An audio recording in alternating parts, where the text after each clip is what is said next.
샬롬.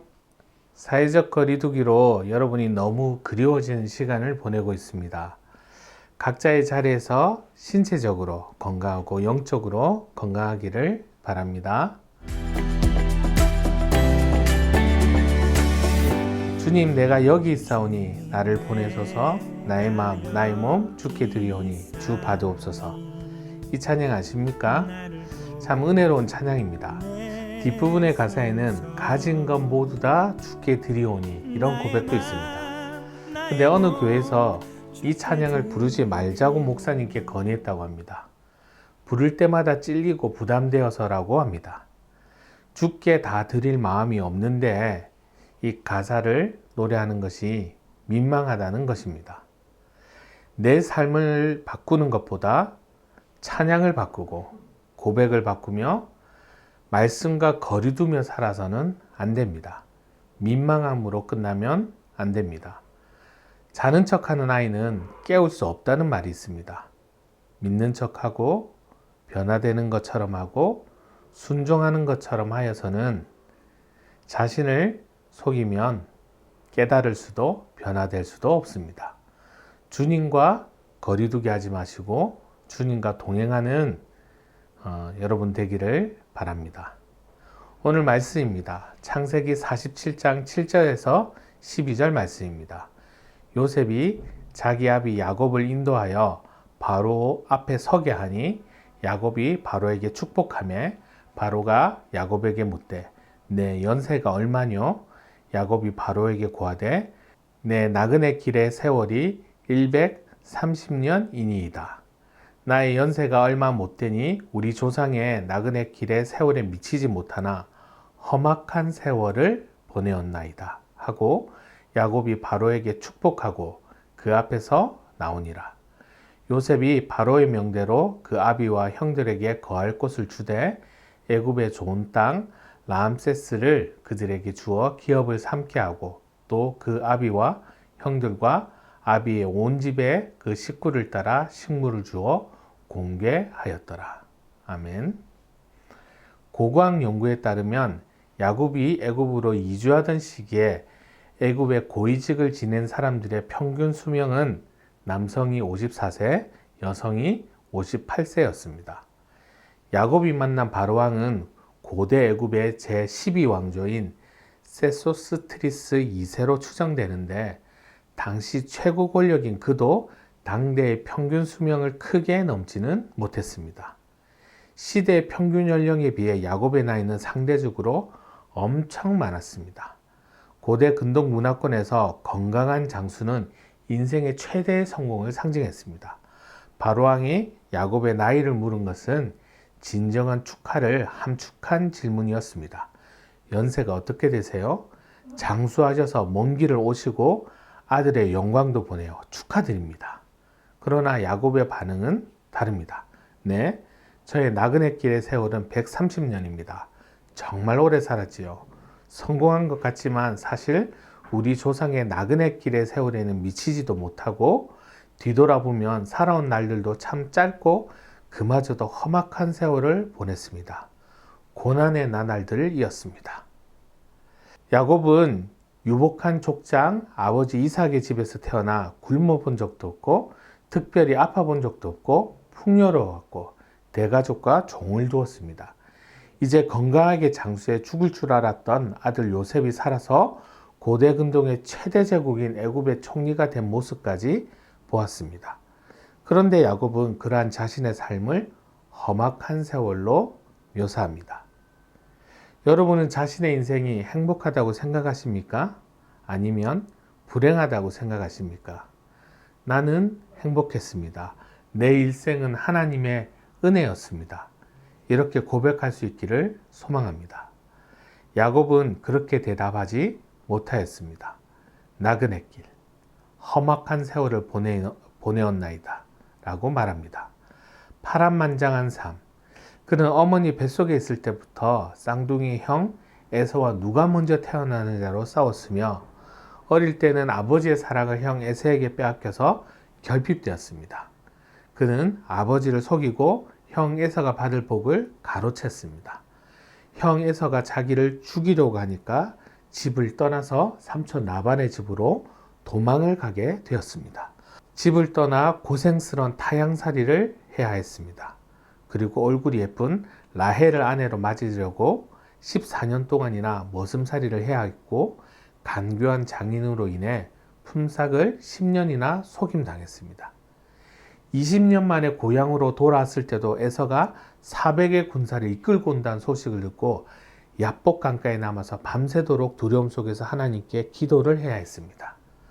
고향에 돌아와서 세겜 땅에 정착을 했는데 딸 디나가 강간을 당하는 끔찍한 일도 생기고, 그 아들들이 복수를 한다고 나섰다가 세겜 부족에게 몰살당할 위기도 겪었습니다.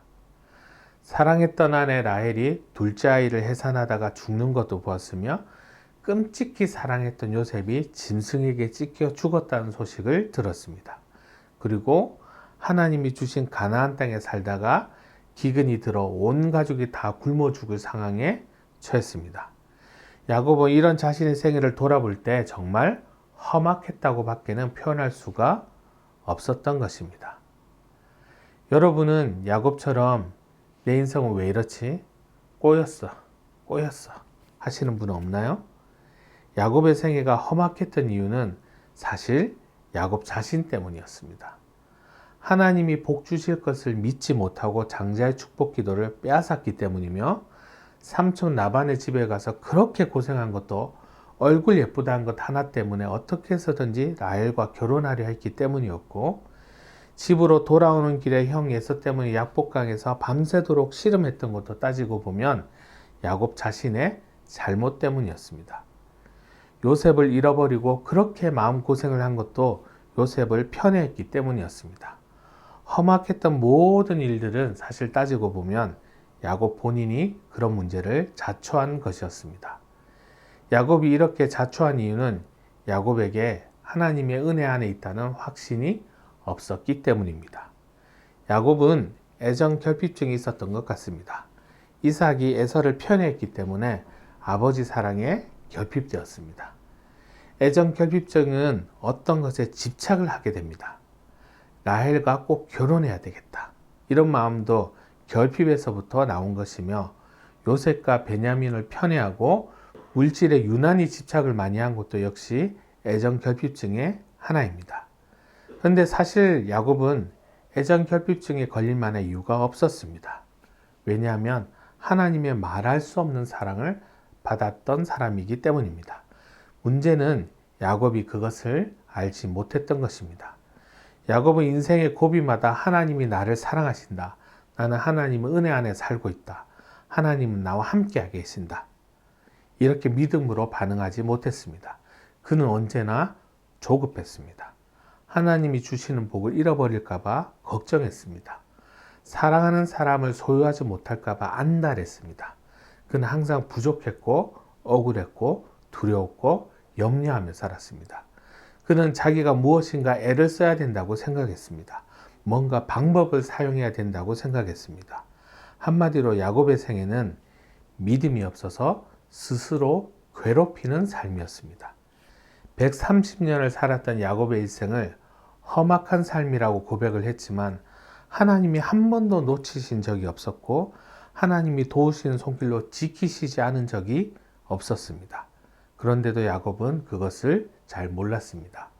하나님께서 야곱에게 나타나 한 말씀을 주셨습니다.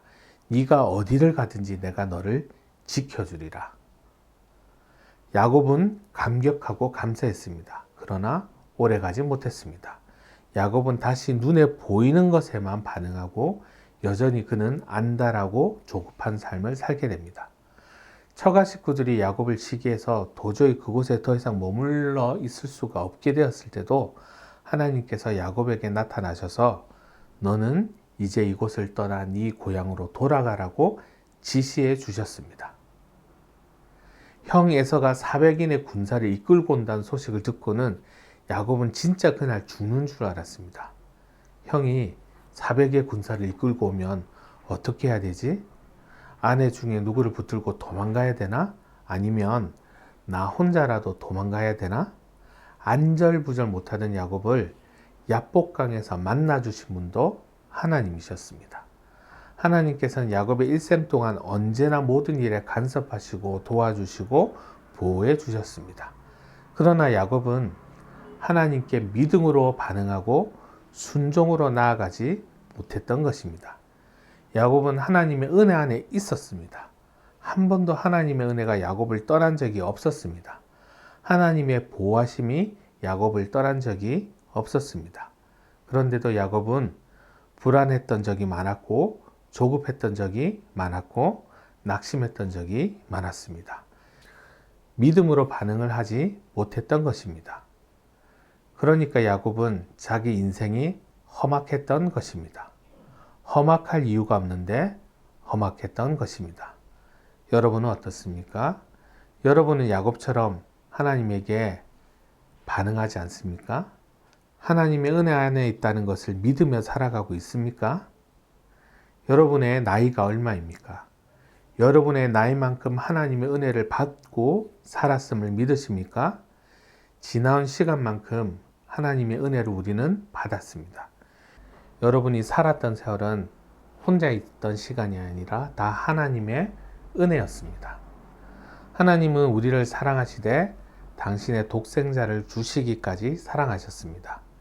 예수님은 저와 여러분을 위해서 십자가에서 대속의 피를 흘리고 죽으셨습니다. 이제는 하나님이 우리 아버지가 되십니다. 그리고 우리는 천국을 약속받은 사람들입니다. 이 세상에서 이렇게 살 수도 있고 저렇게 살 수도 있지만 궁극적으로 우리는 영원한 하늘나라 천국에 가게 되어 있습니다. 우리의 생애는 행복하게 끝나게 되어 있습니다. 하나님의 뜻 안에서 우리는 모든 것이 합력하여 선을 이루게 되어 있습니다. 비록 지금은 고생스럽고 어려워도 여러분이 이 사실을 믿음으로 살아가야 합니다. 우리의 삶에 흐르는 하나님의 은혜를 보아야 합니다.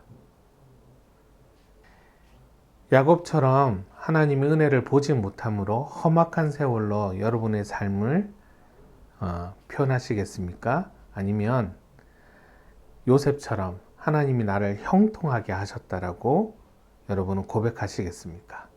우리 삶에 함께 하시고 은혜 가운데 우리 삶에 거하시는 주님을 바라보시고 주님과 동행하는, 우리에게 가장 좋은 것을 주신 주님을 믿음으로 동행하는 우리 각 사람들 되기를 소망합니다.